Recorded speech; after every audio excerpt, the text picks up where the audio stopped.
1 year ago, this city was flipped upside down by a hurricane. Un cabrón named Harvey. And they said that this city would never be the same. I think it's beautiful that a year later, we're all here celebrating together the fact that this city is resilient. And you guys persevered. Houston strong, baby.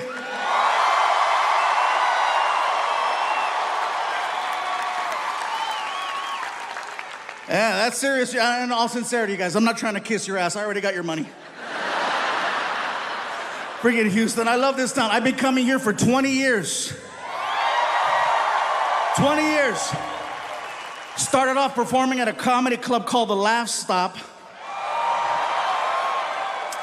And then, of course, we jumped over to the Improv, and then I performed everywhere. I even did a one-nighter in Tomball. That's a long story for the people at home. I won't even get into that.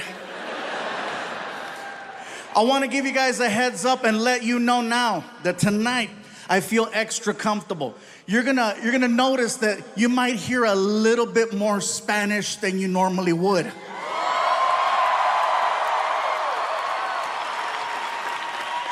And you can't do that just anywhere, but you can do that in Houston. Now, to everyone watching at home who's freaking out, like, oh my God, I didn't sign up for this.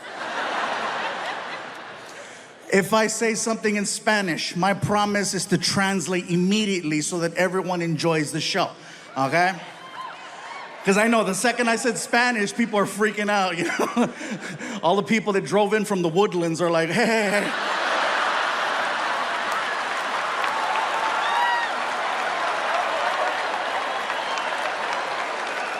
And for everyone at home, what does he mean by that? The people from the Woodlands, you know.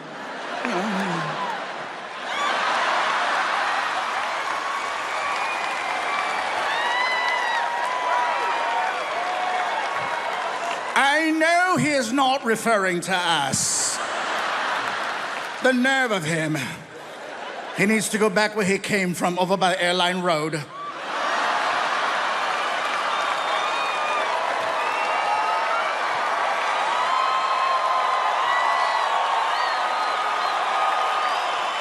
That's right. I know where you keep your brown people.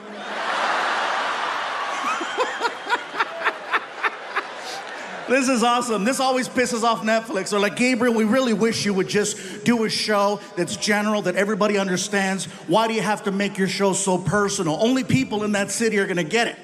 Well, when you have an arena full of people, you want them to get it. You want that extra personal, special touch. I don't care what they say, I already got the check.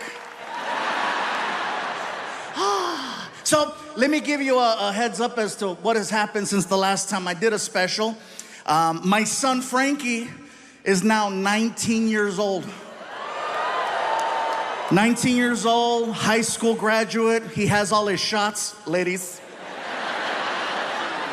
People tell me all the time, you know, why do you talk about your son so much? Because he won't leave.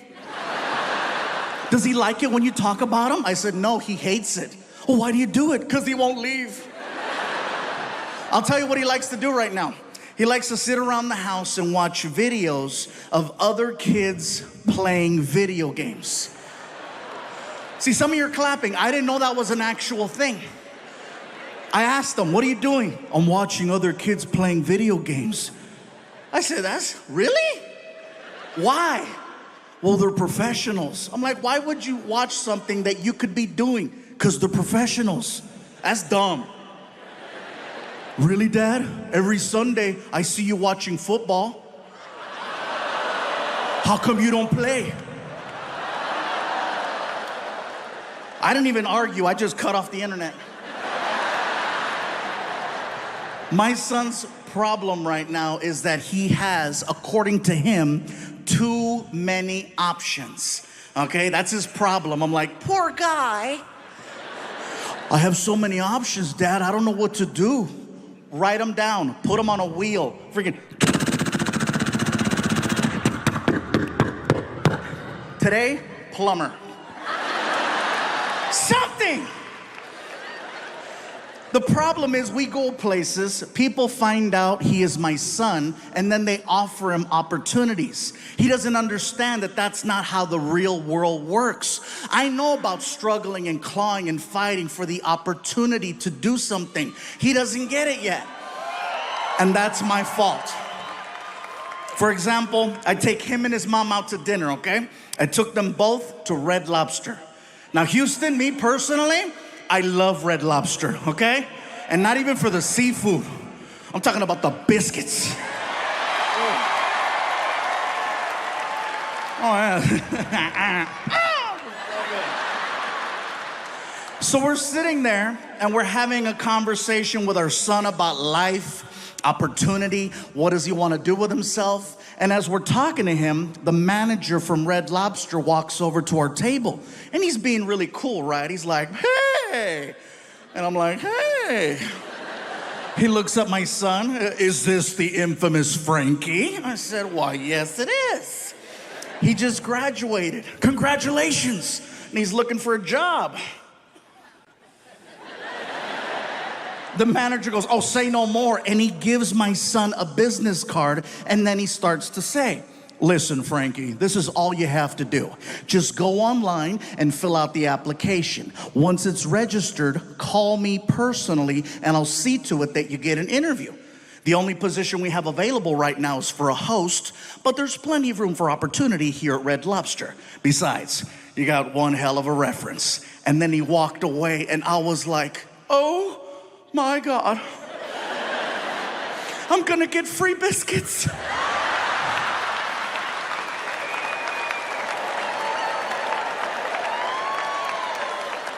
My son looks at me and says, I don't want to work at Red Lobster. I said, Frankie, no one is making you work anywhere. This is just another opportunity that you're wasting. Okay, no Red Lobster. What's your plan? Oh, I don't know. I got frustrated, so I raised my voice. Well, you better start thinking. His mom didn't like that. Don't talk to him like that. I said, look, biscuit blocker.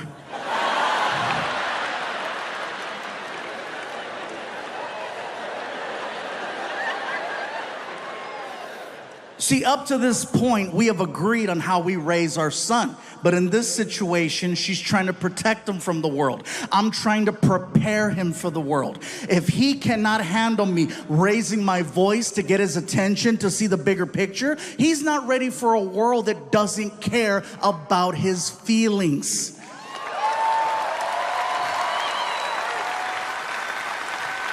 So I say, you know what? I gotta have a one-on-one with him. I gotta have a one-on-one without... So I take him out to the movies. We get in the car, we take off. Little 20-minute drive, okay? As we're driving, I figure I'll have a little one-on-one with him. Maybe this way it doesn't feel like a talk.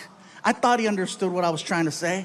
It's late, we're leaving the movies. We're pulling out of the parking structure, and out of the corner of my eye, I see a cop car.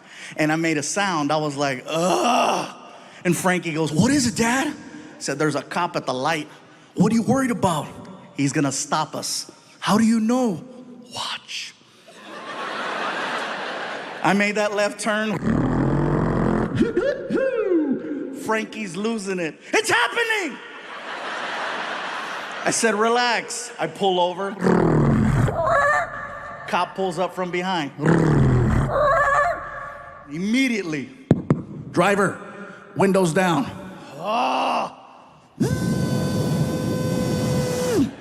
Driver, hands out the window. Serious?